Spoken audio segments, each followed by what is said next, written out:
Okay, welcome back to ABA exam review and our latest RBT practice exam. We're going through the next set of questions together and breaking them down.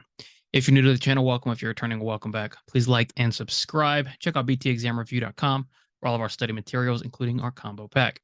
As always, when you pass, let us know so we can include you in the Sunday shout out. Work hard, study hard, going. Timmy, Tommy, and Mark have a crush on their math teacher. They know that if they request extra help, that she will tutor them after school. All three put in requests for extra help. What is the likely function of the request? Function questions. We have our four functions, which are tangible, escape, attention, and automatic. And so when you're trying to hypothesize or guess or assume a function, which is as an RBT, when a new behavior occurs, the first thing you should ask yourself is, why did it happen, which is the function. You need to look at antecedents and you need to look at consequences. So what do we know about the situation as far as antecedents and consequences go? Well, we know Timmy, Tommy, and Mark all have a crush on the teacher. And they know if they request help, she's going to tutor them after school. So what do? Well, they put in requests for extra help. And so what's the consequence of that? Well, they'll get tutored after school and spend more time around their math teacher.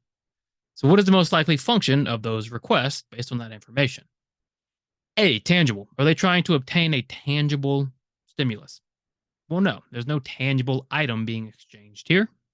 B, escape. Are they trying to escape from anything? If it said something like they kept getting bad grades and they were punished for the bad grades and they wanted to improve their grades to prevent the punishment or stop getting bad grades, we could probably make an argument for escape. But it doesn't seem to be about grades here, right? They want to spend more time with their math teacher. They know if they ask for help, tutor them, they get to be around her more. So likely the function is for attention. And then automatic means the opposite of socially mediated, right? So automatic, there's nobody else involved in the contingency. In this case, this is socially mediated, right? Because they are asking their teacher for extra time, extra tutoring. But what is the likely function? Well, C, attention. Again, for function questions, look at the antecedents and look at the consequences. 1 week after starting a new behavior plan, the behavior technician starts to suspect that the behavior plan is not working and may in fact be harming the client. Who should be the first person the behavior technician reports these concerns to? All right, sort of an ethical question.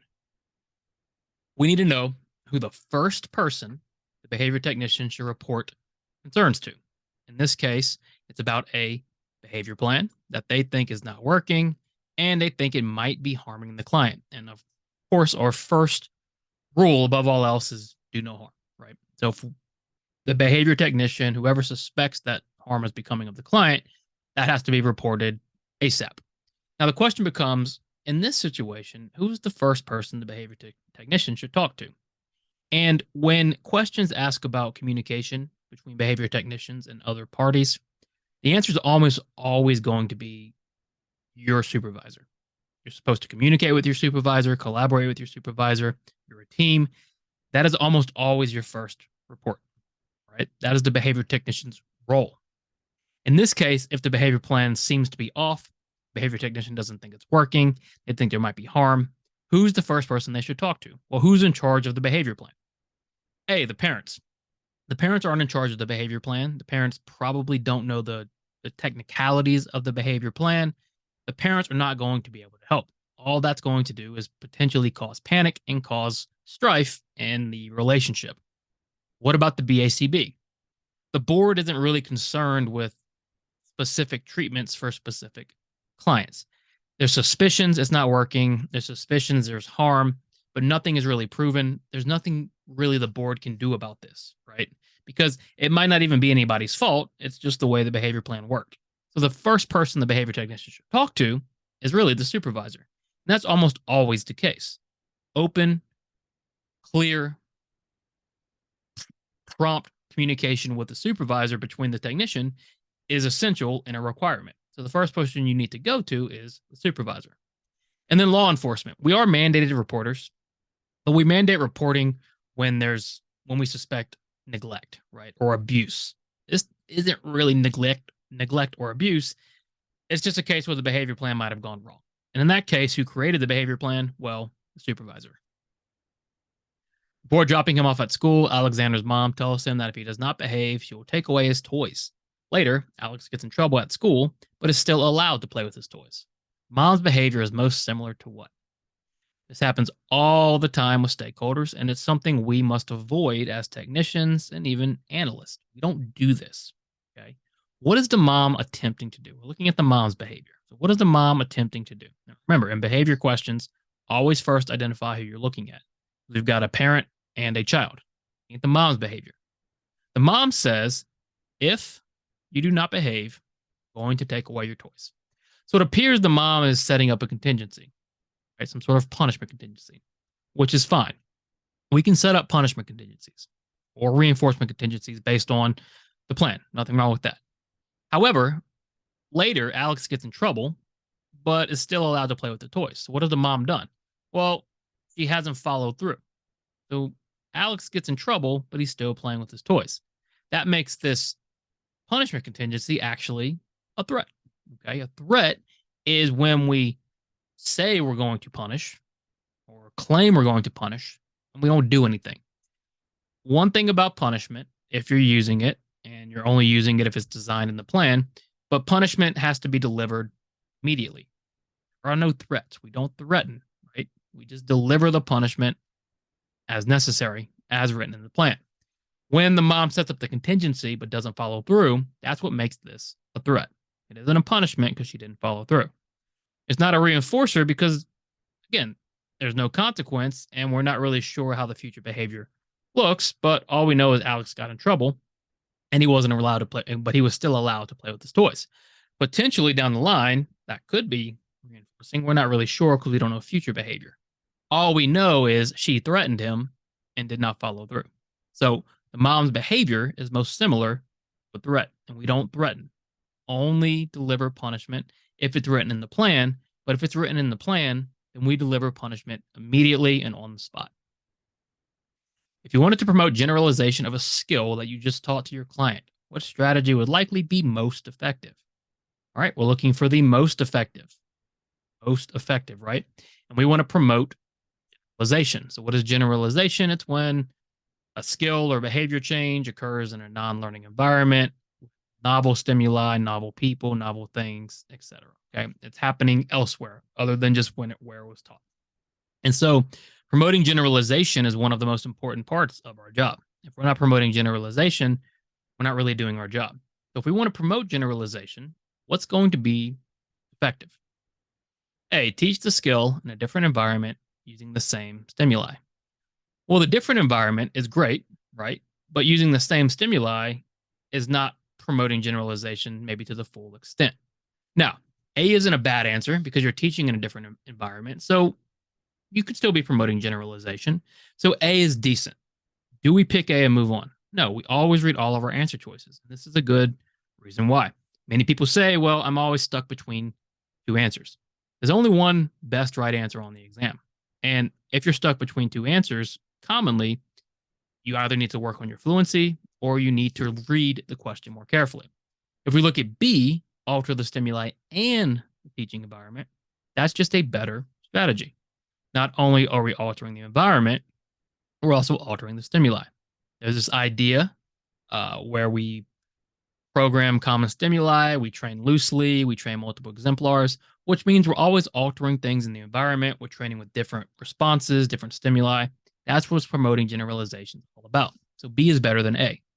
C, continue to use the same reinforcement schedule that you've used since the start. Well, we know that's not true. If we really want to get to maintenance and generalization, we've got to fade out those reinforcement schedules. And then D, only reinforce the behavior if it occurs in the instructional setting. That's going to be the opposite. Generalization is going to occur outside of the instructional setting. We need that behavior to occur elsewhere. So if we're trying to promote generalization of a skill, we're going to for the most effective, we're going to alter the stimuli and the teaching environment. You start a new job as a behavior technician working in a group home. The supervisor tells you that every intervention begins with a continuous schedule of reinforcement, but eventually switches to an intermittent schedule of reinforcement. Why would the supervisor start with a continuous schedule? What basic schedule represents continuous schedules of reinforcement? FR1. The only continuous schedule is FR1, a fixed ratio 1. Because that says every single response, correct response, gets reinforced. Once we get out of FR1, everything else is intermittent. So why would the supervisor start with this continuous schedule? What's the point of starting with a continuous schedule as opposed to an intermittent schedule? A continuous schedule is best for teaching a new skill. It is, right? That's why we use a continuous schedule. Because in FR1, every time they engage in the target behavior, they get reinforced. So continuous schedules are really good for teaching new skills and starting to build up ability. Stop at A. No, we read everything. B, an intermittent schedule is ineffective teaching a new skill. That's not necessarily true. An FR2 isn't much different than an FR1. An FR2 could very likely be effective for teaching a new skill. What about a continuous schedule should always be the first schedule used in an intervention? Again, not necessarily true. We might use other interventions depending on the client. However, a continuous schedule is really typically the best way to teach a new skill. And then an intermittent schedule is unethical to use in this setting. Well, no, it's not unethical. It's just better to start with a continuous schedule in this case, because a continuous schedule is best for teaching a new skill. You and your family eat pizza once a week. You love pizza night, but don't crave pizza until 4 or 5 days after pizza night is over. What has most likely occurred prior to those 4 or 5 days? Now, why would you eat pizza once a week and like pizza? You love pizza night, but after you eat pizza, right? You don't want it for 4 or 5 days. What has happened? What has most likely occurred prior to those 4 or 5 days? And think about when you're working with a client and maybe their reinforcement's a dinosaur doll. And after a few weeks, they just kind of lose interest. Why? What's occurred? A, deprivation. Well, deprivation says you're not getting enough. Okay. And we're looking at prior to those 4 or 5 days. So prior to those 4 or 5 days, what occurred? Because you're not deprived. During those 4 or 5 days, you don't want pizza. Okay. What happened was you were satiated. Pizza night satiated you on the pizza, lowering the pizza's value, making you want it less. That's essentially how motivating operations work. So we look at C, an establishing operation. Well, an establishing operation is typically associated with deprivation because an establishing operation increases the value of a consequence, which in this case is pizza. Prior to those 4 or 5 days, you ate pizza, which decreased the value. So you were satiated on pizza prior to those 4 or 5 days. After 4 or 5 days, you're now deprived, and the cycle continues. Prior to beginning work with the client in the client's home, your supervising behavior analyst tells you they want to go see the home and look at the client's home environment. What type of assessment are they conducting?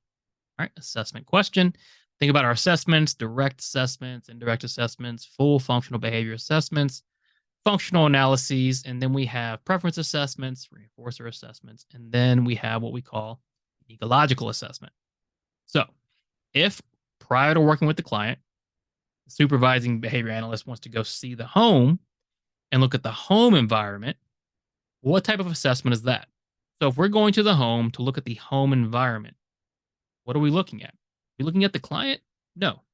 We're looking at the client's environment. So A, a functional analysis looks directly at the client and tries to determine a function. We're not trying to do that here. B, a direct assessment looks directly at the client's behavior.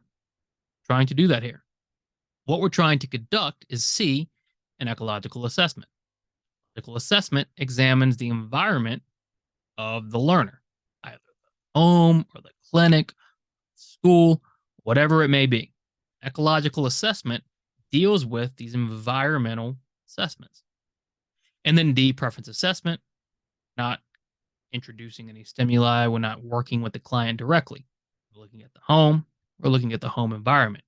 The assessment they are conducting is an ecological assessment. Finally, a couple of weeks ago, Jim burned himself on the stove. At the exact same time, a bird was chirping outside and Jim heard it. Now, whenever Jim sees a bird, he engages in avoidance behavior. Why? More of a technical question, okay? This could be a little more tricky, but just think about what's going on. Jim burned himself on the stove, and at the exact same time, a bird was chirping outside and Jim heard it. What do you immediately think of when you hear that? A happened, and at the exact same time, B happened. I think of pairing, right? I think when Jim burned himself on the stove, that feeling was paired with the bird chirping outside. So when we hear Jim sees a bird, he avoids that bird, what's most likely the reason? Well, that bird has probably become a conditioned aversive, right? Why? Well, because when he burned himself and felt that pain was paired with the bird chirping outside. Now, when he sees a bird, he's going to avoid the bird to avoid the pain. So, A, the bird is now a conditioned reinforcer. Well, he's not going to avoid the conditioned reinforcer. B, the bird is now a conditioned aversive stimulus. Yes, right? That bird was conditioned through pairing to be aversive. So, what do we do with aversive stimuli? We try to avoid or escape them. C, the bird is now an unconditioned aversive stimulus. Well, it's not unconditioned because there's conditioning going on. D, the bird is now an unconditioned reinforcer. Again, not unconditioned. When you think conditioned, just think two things are happening at the same time. One of those things is gaining the aspects or properties of that other thing. Pain was paired with bird. Bird becomes associated with pain. Bird is now aversive. Jim engages in avoidance. Why? The bird is now a conditioned aversive stimulus. Check out btexamreview.com for all of our study materials. Please subscribe. As always, let us know when you pass. Work hard, study hard. See you soon.